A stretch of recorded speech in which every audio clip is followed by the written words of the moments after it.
इस हम Jammu Kashmir national conference के कार्यालय में मौजूद हैं, जहाँ पर ओबीसी सेल द्वारा एक बड़ी मीटिंग का इख्तियार किया गया आने वाले लोकसभा चुनाव पर।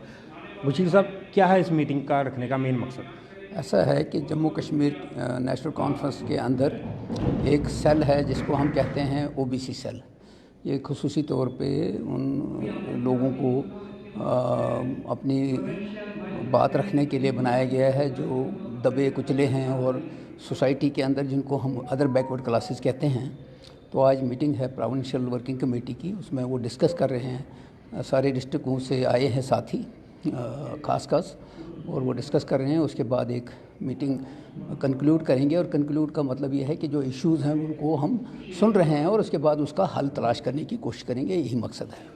अगर जो भी ये इशू उठाते हैं, जितने भी ये जो कार्यकर्ता हैं या पब्लिक आई है, इनको आप किस तरह का इंश्योर देंगे? क्योंकि अभी तो इस समय गवर्नर ड्यूटी में लेफ्टिनेंट गवर्नर, अगर नेशनल कॉन्फ्रेंस आने वाले विधानसभा चुनावों में जीत कर आती है तो सत्ता में आती है, तो क्या इनके इश्यूज़ को एड्रेस किया जाएगा? ऐसा है कि नेशनल कॉन्फ्रेंस ने हमेशा सोशल जस्टिस दिया है।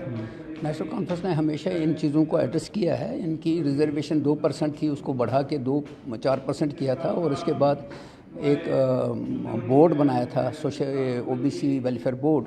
तो अब चूँकि आज हम गवर्नमेंट में नहीं है, जब कल गवर्नमेंट में आ जाएंगे तो इन सब इश्यूज़ को सॉल्व करने की कोशिश करेंगे, इसीलिए इंटरेक्शन हो रहा है आज। सर, आने वाले दिनों में लोकसभा चुनावों का तो बिगुल बज चुका है, कभी भी इसकी तिथि की घोषणा हो सकती है। नेशनल कॉन्फ्रेंस जम्मू कश्मीर में जो एमपी की इलेक्शन है उसमें कितनी सीट निकालने का दम रखती है? पहली चीज़ है कि फैसला हो गया है कि 3 सीटों पर हम लड़ेंगे, तो उसमें डट के मुकाबला करेंगे। वाली 3 सीटों पर आप लड़ेंगे? कश्मीर की 3 सीटें और जम्मू के बाकी जो हैं वो अलायंस पार्टनर के साथ मिल के लड़ेंगे। तो वो तीनों सीटें नेशनल कॉन्फ्रेंस जीतने का दम रखती है? कोशिश तो यही की जाएगी। लोग वेस्ट जज हैं। हाल ही में प्रधानमंत्री नरेंद्र मोदी की कश्मीर में एक यात्रा हुई है और उसमें रैली में उनकी काफ़ी बढ़ चढ़कर संख्या पहुंची है। आपको क्या लगता है कि जितनी संख्या में उनकी वहां पर जो लोग पहुंचे हैं, क्या भाजपा उन संख्या को वोट में कन्वर्ट कर पाएगी या नहीं? पहली चीज़ है कोई संख्या नहीं थी, ये एक ऑफिशियल फंक्शन था। प्राइम मिनिस्टर साहब आए, मुलाजम 95% थे, 2-3% जो लोग थे वो, इसको मैं बीजेपी का फंक्शन नहीं समझता हूँ। ये प्राइम मिनिस्टर मोदी का मुलाजमों का फंक्शन था। तो उसमें जो चीज़ें कही गई वो लोगों ने सुना है और अब उसके ऊपर लोग एक्शन लेंगे। वो चूँकि जो चीज़ें उन्होंने छिपाने की कोशिश की है वो सामने आ जाएंगी। लेकिन आपको क्या लगता है कि जब चुनाव होंगे तो चुनाव में कश्मीर की जनता नेशनल कॉन्फ्रेंस को ही वोट देगी? देखिए जी, नेशनल कॉन्फ्रेंस को पहले भी उन्होंने वोट दिया, आज भी देंगे।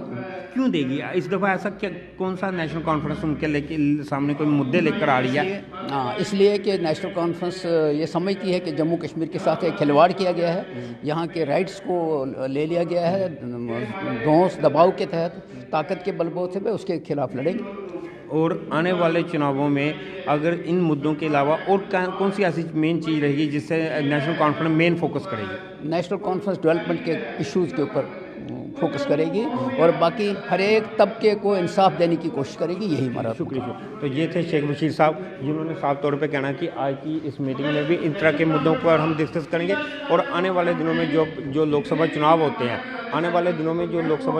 हैं, उनमें नेशनल कॉन्फ्रेंस जो स्थानीय मुद्दे और डेवलपमेंट के मुद्दे हैं उस पर बात करेंगे। अब आप सब लोगों की इस पर क्या राय है, अपनी राय कमेंट बॉक्स में दीजिएगा।